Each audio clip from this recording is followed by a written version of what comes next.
High friends, welcome to my channel Bong foods. আশা করি সবাই খুব ভালো আছেন। কিছুদিন আগে আমি কলকাতা স্টাইল চিকেন দম বিরিয়ানির রেসিপি পোস্ট করেছিলাম। তাতে এক দর্শক বন্ধু কমেন্ট করেছেন, বিরিয়ানি মশলাটা সম্বন্ধে বলুন, কোন কোম্পানি বা কীভাবে বানাবো। আপনাকে অনেক ধন্যবাদ আমার ভিডিও দেখার জন্য এবং কমেন্ট করার জন্য।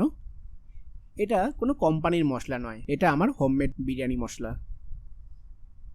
এর আগে গরম মশলা কিভাবে বানাবেন তারও একটা রেসিপি ভিডিও আমি পোস্ট করেছিলাম, চাইলে দেখতে পারেন, ডেসক্রিপশনে লিঙ্ক দেওয়া আছে। আজকের ভিডিওতে আমি আমার হোমমেড বিরিয়ানি মশলার রেসিপিটা শেয়ার করছি। প্রথমে দেখে নিই কী কী লাগছে। ছোটো এলাচ নিয়েছি 15টা, গোলমরিচ নিয়েছি 1 চা চামচ, হাফ চা চামচ লবঙ্গ, সামরিচ 1 চা চামচ, শুকনো লঙ্কা নিয়েছি 2টো, কাবাব চিনি 1 চা চামচ, একটা জায়ফলকে ভেঙে হাফ করে নিয়েছি, একটা স্টার আনিস আর জায়ফল একটু কষাটে হয়, তাই জন্য কম পরিমাণে নিয়েছি। একটা বড় দারচিনি স্টিককে ভেঙে টুকরো করে নিয়েছি, 2টো জয়িত্রী ফুল নিয়েছি, 3টে বড় এলাচ নিয়েছি,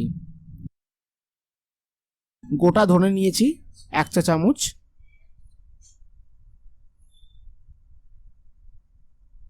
সাজিরা 1 চা চামচ, জিরে 1 চা চামচ, হাফ চা চামচ মৌরি আর 2টো তেজপাতা নিয়েছি। সব মিলিয়ে প্রায় 40 গ্রামের মতো বিরিয়ানি মশলা এখানে তৈরি হবে। প্রথমে মিডিয়াম হিটে কড়াটা গরম করে নেব, তারপর এক এক করে গোটা গরম মশলাগুলো ভেজে নিচ্ছি। প্রথমে তেজপাতা আর শুকনো লঙ্কাগুলো ভেঙে ছোট ছোট টুকরো করে দিচ্ছি। এবার এক এক করে সব গোটা গরম মশলাগুলো দিয়ে দিচ্ছি। জিরে, মৌরি আর সাজিরেটা আমি পরে দিচ্ছি। গরম মশলাগুলো কয়েক মিনিট ভালো করে ভেজে নিচ্ছি। ভাজা মশলার একটা সুন্দর গন্ধ বেরোচ্ছে। এবার জিরে, মৌরি আর সাজিরাটা দিয়ে দিচ্ছি। আরও কয়েক সেকেন্ড এগুলো ভেজে নিচ্ছি। গরম মশলাগুলো ভাজা হয়ে গেছে। এবার গ্যাস বন্ধ করে একটা আলাদা প্লেটে ঠান্ডা করার জন্য রেখে দিচ্ছি। মশলাগুলো কখনোই খুব বেশি ভাজবেন না, তাহলে পুড়ে গিয়ে তেতো স্বাদ হয়ে যাবে। আর এখানে লক্ষ্য করবেন আমি জিরে, সাজিরে, মৌরি এগুলো অনেক পরে দিলাম, তার কারণ এগুলো ভাজতে খুব কম সময় লাগে আর খুব তাড়াতাড়ি এগুলো পুড়ে যায়। মশলাগুলো ঠান্ডা হয়ে গেছে। এবার এটা ভালো করে গুঁড়িয়ে মিহি পাউডার বানিয়ে নেব।